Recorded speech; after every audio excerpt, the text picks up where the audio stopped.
Assalamualaikum warahmatullahi wabarakatuh. Perhatikan, pada pertemuan kali ini kita akan bahas reproduksi generatif pada tumbuhan biji.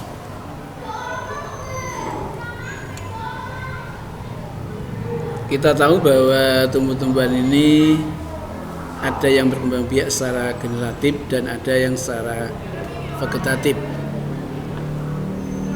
Reproduksi generatif atau dengan kata lain seksual pada tumbuhan biji tingkat tinggi contohnya terjadi pada tumbuhan berbiji tertutup atau dengan kata lain nama ilmiahnya adalah Angiospermae. Tumbuhan berbiji tertutup memiliki bunga. Bunga merupakan alat reproduksi generatif. Mari kita perhatikan bagian-bagian bunga pada kesempatan kali ini, bahwa bunga itu ada yang jantan juga ada yang betina. Lihat, perhatikan gambar dan alat peraga ini. Bagian-bagian bunga yang pertama adalah mahkota, ya, mahkota bunga. Mahkota bunga kita perhatikan.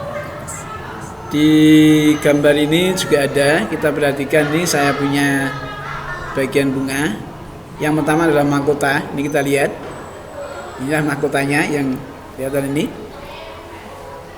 Kemudian yang kedua adalah yang dari bawah ya, tangkai bunga. Kemudian kelopak bunga. Mohon maaf karena bunganya tadi saya ambil agak pagi, ini agak layu, gitu ya. Kemudian berikutnya adalah tangkai sari. Kemudian benang sari yang ada beratas. Kemudian tangkai putih agak besar sedikit, tangkai putih. Kemudian yang atas sendiri adalah kepala putih. Pada bagian dasar bunga di sini terdapat yaitu adalah bakal biji, di mana bakal biji ini diselimuti oleh bakal buah. Jadi saya ulangi lagi, bagian-bagian bunga dari bawah, yang pertama adalah tangkai bunga, kemudian kelopak bunga, kemudian mahkota bunga, kemudian yang berikutnya adalah tangkai sari, kemudian benang sari, kemudian berikutnya adalah yaitu tangkai putih, dan yang atas sendiri adalah kepala putih. Di dalam bakal buah, di tepatnya di bagian bawah, di sini adalah adanya biji. Biji diselimuti oleh bakal buah. Itulah diantaranya bagian-bagian bunga, dan bunga ini merupakan bunga yang sempurna.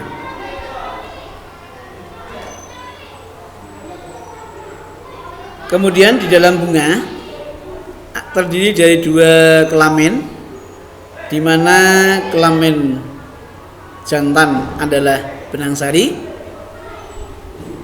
yang disebut dengan stamen, dan kelamin betina adalah putih.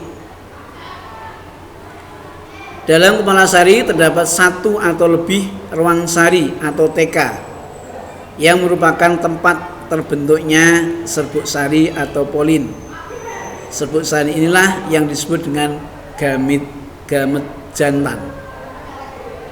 Alat kelamin betina atau putih tersusun atas bakal buah atau ovarium, tangkai putih atau stibulus, dan kepala putih atau stigma. Bakal buah merupakan tempat terjadinya bakal biji. Bakal buah terletak di dasar bunga atau reseptakel dan bentuknya menggembung seperti yang terlihat pada bunga ini, bagian bawah ini.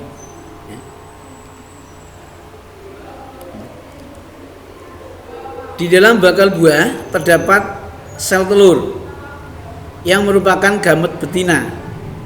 Tangkai putih merupakan suatu saluran sempit untuk lewatnya serbuk sari ketika pembuahan terjadi. Fungsi tangkai putih adalah menyokong kepala putih.